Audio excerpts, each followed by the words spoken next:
This morning, the huge operation to help thousands of people caught up in the bushfire crisis. The military moves in as the rains fall, but there's a long road ahead. The heartbreak deepens as residents return to rubble and an 8th person is confirmed killed in the New South Wales South Coast fires. On the other side of the country, more extreme weather, communities under threat as Cyclone Blake bears down on WA.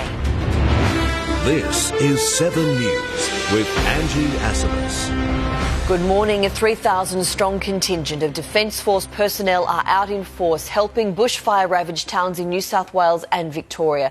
The incredible operation is unfolding as locals come to grips with the destruction and the discovery of an 8th victim near a burnt-out property.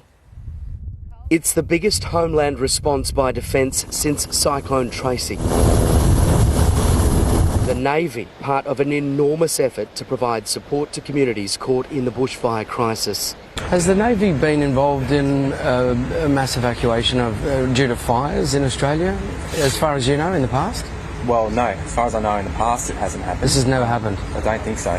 But nonetheless, eager to help those in need. Everyone here is champing at the bit to do their bit ashore as well as on the ship. Well, this is the Australian Defence Force in action. These Navy helicopters, which you can see behind me, are being used to deliver essential services, food, water, medicine and other key things that are needed so desperately by these communities that have been cut off by these devastating bushfires. Hundreds of homes have been destroyed across the southeast in a crisis that's made headlines around the world. British television host Piers Morgan again taking aim at Scott Morrison for his handling of the disaster. Scott Morrison thought the right response to these fires erupting in Australia was to go and lie on a beach in Hawaii. And that was a dereliction of his duty as leader of Australia. In southern New South Wales, homeowners are scouring the rubble for anything that might be left. And this is what it is, they're afraid to come out and see what's happened. As the search widens, the human cost continues to grow. Of a 71-year-old man was found between his property and his car north of Cobargo. In the snowy mountains, staff of the famous Selwyn ski resort returned to find the once winter paradise burned to the ground. A ferocious blaze almost consumed the snowy hydro station. This frightening video captured the perilous blaze at Surf Beach as spot fires sprung up. Rain has dampened the fire threat for now, but the rebuild will be enormous and it will be some time before life returns to normal as crews work to restore power. Victoria saw some rain too, but not enough to put the fires out. The one of most concern, a mega blaze currently tearing through thousands of hectares of bushland near the border, causing destruction similar to that seen in Gippsland, as crews desperately work to gain the upper hand before conditions worsen once again. Matt Doran with that report. Residents in the New South Wales Southern Highlands have returned to sift through the remains of their homes. Bushfires reduced them to rubble and ash, with one local only learning her heritage-listed home had been destroyed through a photo on social media. Definitely a mess. In Wingelow, the hardest of homecomings, to find fire has left little behind, but sadness. You all right? Yep. Sure. It's a bit hard to believe it though. What's happened? They'd managed to move the best of a car collection to safety, not all of it, only just completed doing up the house. Well, as you can see, I've lost everything. Pretty tough. Yep. Next door, mother of three, Hannah Morris, still has her home, but it was surrounded by fire, melting the water tanks, the back shed, a caravan and vehicles incinerated. She fled town as fire approached, locked the shed. There were a few screws loose on the shed, so we locked it all up. Former local councillor May King has lost over a century of history. This is her heritage home as it was. This is what she found. I'm still processing it. I'm still in disbelief, really. I still, my mind can go through each room and I know everything that was in each room. 10 homes are believed destroyed in the area. Homes lost too in Bundanoon and Kangaroo Valley. Fire crews say they've saved many more, but were lucky. In terms of fire activity, I've been doing this for 19 years and I've never seen anything like it. A home that's been in the same family for generations. It survived the devastating 1965 fires, then another blaze more than a decade later, but this time there was no escape. At an evacuation centre in Mittagong, residents in affected villages were told they could return with what they'd carried out. Yeah, stressed out. Well, they didn't really like being in there with all the other dogs and cats and whatever. A bit like a zoo in there. It was. Some arriving back to good news, others bad. Australia's got a broken heart. In Wingelow, Chris Marr, 7 News. Billionaire James Packer has become the latest big name to dig deep in support of bushfire relief. Through his Crown Resorts company, Packer has donated $5 million for volunteer firefighters and charities providing support to victims. Cricket legend Shane Warne pledged to auction off his baggy green to raise money, while comedian Celeste Barber's fundraiser has now topped more than $35 million. There are health warnings from authorities in Melbourne as a thick smoke haze blankets the city. It's being blown in by bushfires and experts say it could hang around for days to come. Melbourne's usually majestic skyline suffocated, buildings barely visible and homes inundated by the smell of smoke. In the morning it was so hard to see that the visibility was much lower. I always have my ventilator on me, especially for stuff like this. It's just getting worse and worse. It makes it real for us here. We don't really see the fires here. It's a bit crazy this morning. It feels like the fires are right on the doorstep. And they were, but not blazes burning in the state's east and northeast. The haze was instead drifting up from fires in Tasmania, thanks to southeasterly winds. Melbourne is what I would call poor, but there are other suburbs, Brighton and a few others, Dandenong, that have hit the very poor category already. On its 5-level ranking system, the EPA classified Melbourne's air quality as a 3. It paled in comparison to the haze that blanketed those areas impacted by bushfires. In the Alpine region, it glowed orange, but no matter the colour, all smoke can be toxic. Bushfire smoke is hazardous. Often recycling fires are called toxic, but bushfire smoke is also toxic. There are health effects from bushfire smoke that is really the same as any other smoke. As a result, we're being urged to stay indoors as much as possible, regardless of whether you have a pre-existing breathing condition like asthma or not. But really you need to be in a space where the smoke is at the lowest levels. That might be in your work environment, that might be at home, that might be in an air-conditioned building. And if you're looking for a reprieve, a cloth or surgical mask like these won't work. Authorities say they do little to filter dangerous particles. Only a P2 mask with an adjustable valve can do that. It is important to recognise that masks can give you a false sense of security. Masks are not something that you put on so that you can go outside when, in fact, we're telling you to stay indoors. Jodie Lee, 7 News. A cyclone off the coast of Western Australia is dumping heavy rain across the Kimberley region and the Pilbara. Tropical cyclone Blake is currently a Category 1 system and is moving steadily down the coast. Meteorologists say the expected path will take it close to WA's southeast coast, with hopes of rainfall on a bushfire which has forced the closure of the air highway. The road's been shut for several days now across the Nullarbor, leading to food shortages in Perth. Disgraced movie mogul Harvey Weinstein has arrived at court as his sexual assault trial begins in New York. He's facing allegations he raped one woman in 2013 and forced himself on another woman in 2006. Since the charges were laid, more than 80 women have come forward alleging misconduct. One of his most outspoken accusers, actress Rose McGowan, spoke outside court. You thought you could terrorize me and others into silence. You were wrong. We rose from your ashes. We rise together. The 67-year-old has pleaded not guilty and says any sexual activity was consensual. A teenager is in hospital after being stabbed in Sydney's southwest. The 17-year-old was at Liverpool train station shortly before midnight when he was ambushed. Paramedics treated him for a single stab wound to the stomach. Police have established a crime scene and are still searching for the attacker. A woman is in a critical condition after being struck by lightning, one of two Sydney-siders struck within just minutes of each other yesterday. The woman, aged in her 70s, was rushed to hospital after being shocked near a tree in the backyard of a home at Arcadia in the city's northwest around 5:15. Just 10 minutes later, a 29-year-old surfer was struck while getting out of the water at DY Beach. He was conscious and taken to Royal North Shore Hospital in a serious condition. Drumlines are set to be installed off the Gold Coast after sightings of a large great white shark. News Corp reports between 4 and 6 temporary drumlines will be set up off Palm Beach, where the 4-metre shark was recently spotted. The move is a precautionary measure, with lifeguards also informed. The coast was not affected by a federal court decision last year forcing the government to remove drumlines from the Great Barrier Reef Marine Park. The world's biggest tech expo is underway in Las Vegas, with inventors lining up to reveal the next big things. Safer scooters, a cocktail mixer and a special reading lamp are all vying for attention. A flashy mix of new gadgets and tech toys that could be the next big thing.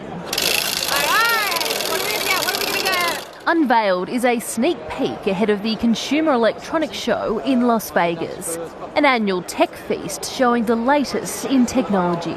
People to select cocktails, try new cocktails. The French developers behind this new lamp claim it helps dyslexic people read. By modulating the light in a certain way, you can trick the brain and remove this mirror image and see the text clear again. Using motion sensors, these sliding doors can automatically open for our pets. The dog can let itself out any time. You can also use your smartphone to let the dog out manually from anywhere in the world. And due in Australia next year, a machine that crafts cocktails at the touch of a button. Making cocktails at home is a pain in the butt, right? If you don't have the liqueurs on hand, the bitters, the juices, select their capsule, and in a moment's notice can just select to have a cocktail right away. This event is a chance for smaller tech companies to get noticed before the crush of the crowd. Every year, a handful of products become the talk of Las Vegas, while others never make it to market. The quality of the products that shine through will be the ones that we see on the shelves. In Las Vegas, Natasha Squarey, 7 News. Back to school costs have soared, with families set to fork out an average of $538 per child this year. A report published by News Corp found the cost of buying uniforms and other items has risen by 13% on last year. Victorians are expected to spend the most, upwards of $600 per child. The other states spending around $500, while parents are also feeling the cost of technology, forking out additional cash on laptops or tablets. Coming up on 7 Early News, a check of the financial markets. But next, 2 Australian nightclub promoters caught with cocaine in Bali sentenced to jail. How long they'll spend behind bars. And huge crowds turn out in Iran for the funeral of a military commander killed in a targeted US airstrike. His daughter's dire warning for Donald Trump. 2 Melbourne nightclub promoters could walk free from a Bali prison within months after being sentenced for drug possession. William Cabotog and David Van Iersel were arrested and charged after they were caught with 2 grams of cocaine in July. It's considered a trafficable amount in Bali, with a maximum jail term of 12 years. But after the charge was downgraded, they were handed reduced sentences. Cabotog was given 1 year in jail, Van Iersel 9 months. With time already served, both could be free within months. The daughter of the Iranian military leader killed in a US airstrike says his death will bring a dark day for the United States. The message was delivered in front of thousands at a funeral procession in Iran. The Iranian supreme leader also prayed over the commander's coffin. It was the second mass farewell for the leader after a service was held in Iraq where he was killed. Iran has withdrawn from the 2015 nuclear deal, while Iraq has voted to expel coalition troops from the country. Donald Trump has vowed tough sanctions if troops are ejected. A major recovery effort is underway in Indonesia as the death toll from devastating floods climbs. At least 66 people have now been confirmed dead after water submerged entire neighbourhoods in Jakarta. Tens of thousands of people are now in temporary shelters. The flooding is into its 5th day and more torrential rain has been predicted over the next 3 days. A hospice in Poland has gone up in flames, killing 4 patients. One was found dead inside the facility, while 3 others died on the way to hospital. 21 others were taken to hospital with burns and smoke inhalation. The cause of the blaze is being investigated, but authorities believe a care worker's cigarette may be to blame. Checking finance now, the Dow Jones is down amid US and Iran tensions. The Nasdaq slightly higher. In London, the FTSE 100 fell and Germany's DAX also dipped. Closer to home, Japan's Nikkei lost ground as oil prices jumped. Hong Kong's Hang Seng was also down. The All Ords and the ASX 200 finished slightly higher. And on the commodities market, gold is trading at $1,566 an ounce. Oil is $63 a barrel. The Aussie dollar is buying 69 US cents, 75 Japanese yen and around $1.03 New Zealand. An Australian explorer has cracked a record for the longest unsupported journey across the Antarctic. Jeff Wilson had nothing more than his sled, a wind kite and food rations when he set out on the trip, covering 5,300 kilometres of icy terrain. The 49-year-old Gold Coast doctor photo documented his 58-day journey. During his trip, he became the first human to scale Dome Argus, the highest point on the Antarctic plateau. Dr. Wilson dedicated his expedition to the McGrath Foundation. Next on 7 Early News, Australia completes a summer clean sweep in a crushing win against New Zealand in the 3rd test, and a near perfect batting over in the Big Bash from a young English star. Australia has completed a crushing series clean sweep against New Zealand. David Warner hit his 24th Test century and Nathan Lyon picked up his 2nd fifer in the match as the Kiwis crumbled on day 4. Warner and Marnus Labuschagne took the game out of New Zealand's hands early despite being docked 5 runs for running on the pitch. Chasing 416, the tourists collapsed to 5 for 38 before some mid-innings resistance, but it was only a matter of time. James Pattinson took a screamer as Nathan Lyon closed the innings with his 10th wicket of the match. The win secured Australia's first home Test summer clean sweep since 2007. A brutal batting performance from Englishman Tom Banton has given the Brisbane Heat a comfortable win over the Sydney Thunder. Rain delays reduced the Heat's innings to just over 8 overs. Banton wasted no time, but it was the 4th over when he really shone, hitting Arjun Nair for 5 sixes in a row, bringing up the 2nd fastest 50 in Big Bash history. Of course, 5 in a row, Copes. Never in doubt. Spectacular 50 of 16 balls, if you don't mind. The Heat's innings didn't end as attractively, finishing on 119, reduced to 5 overs. The Thunder's innings never came close, only reaching 4 for 60 as the Heat recorded a 16-run Duckworth-Lewis win. Tonight, it's the Melbourne Renegades playing host to the Perth Scorchers in Geelong, and you can catch all the action live and free across the screens of 7. Check your local guides for times. A mid-match outburst has tarnished France's win over Serbia at the ATP Cup. After losing the 2nd set tiebreaker and dropping a match point, Frenchman Benoit Paire cracked, spitting on the court before smashing 2 rackets and throwing his drinks onto the court. Paire has the meltdown that we thought was coming. Paire went on to win in 3 sets at the Brisbane International. Sam Stosur wound back the clock. The Aussie veteran started her tournament in style, knocking off former world number 1 Angelique Kerber in straight sets. The contentious future of an NRL superstar has almost been finalised. Reigning 2-time premiers, the Sydney Roosters, returned to training yesterday without Latrell Mitchell, who's been told to stay away and sort out his future.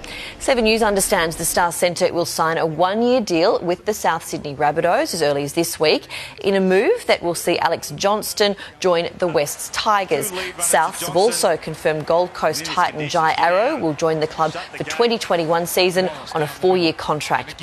The Titans refused to let Arrow leave his contract early. The Adelaide 36ers have survived a career-best game from Todd Blanchfield to beat the Illawarra Hawks last night. Blanchfield hit 35 for the night, his best in 275 NBL games, but it wasn't enough as Adelaide held on to win 102-96. Trimmick's not nervous. Massive three-point shot. And what a time for Anthony Drimmick to step up and say, I haven't made one tonight, boys. The Hawks remain rooted to the bottom of the NBL ladder. Next on 7 Early News, a closer look at how the weather is shaping up in your part of the country. Firefighters in Tokyo have taken part in a special ceremony to officially kick off the new year. It marks the start of their 2020 duties. More than 2,000 fireys joined in the celebration, which included traditional ladder climbing and acrobatic performances. A new electric-powered 3-wheel response vehicle was also unveiled. It's designed to help carry out the first aid cases in tight spaces. We're taking a look at the weather around the country now. Tropical cyclone Blake is generating strong winds and dumping heavy rain across WA's Kimberley and Pilbara regions. Extensive smoke haze is lingering across eastern New South Wales and Victoria. Around the capitals, partly cloudy for Brisbane and Sydney. Canberra will see smoke haze, but a comfortable 32 degrees. Morning showers and smoke haze for Melbourne, partly cloudy in Hobart. Adelaide, sunny and 31. Perth, sunny, 33 degrees. Darwin, the usual chance of a storm, and 34. And that is 7 Early News for this Tuesday, the 7th of January. I'm Angie Asimus. Now it's time for Sunrise.